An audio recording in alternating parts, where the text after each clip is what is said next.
Pasiyentin 36 yaşı var, ekiz hamiləlik keçirdibdi və Doppler müayinədə damarın ölçüsünün 1,4 sm-ə qədər, yəni normadan 3 dəfə daha artıq böyüdüyünü görə bilirik. Bir neçə il öncə pasiyentin ayaqlarına kosmetoloji salonların birində görünən kapillyarlara lazer ediblər. Bu anlaşılan bir məsələdir. Estetik bir şey gördülər və lazer edilər. Bunun daha böyük problemi odur ki, tez-tez eşidirik pasiyentlərdən kosmetoloji salonlarda bir də damarlara skleroterapiyanın olunması.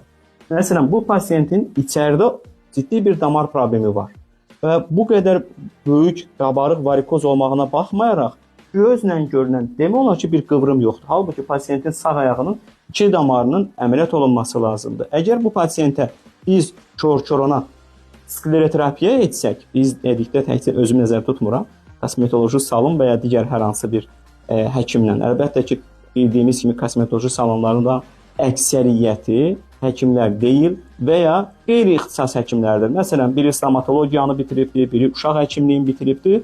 Bu fonda işləyir və ya ümumiyyətlə heç həkimliklə əlaqəsi olmayan, bəzən də felçer ola bilir, bəzən tibb bacısı ola bilir. Yəni bu fonda bu sahə üzrə qeyri-ixtisas insanlarıdır. Beləliklə bu damara kor-korona skleroterapiya edildikdə bu damarın tromboflebitlə ağırlaşma ehtimalı 1-10 yüksəlmiş olur.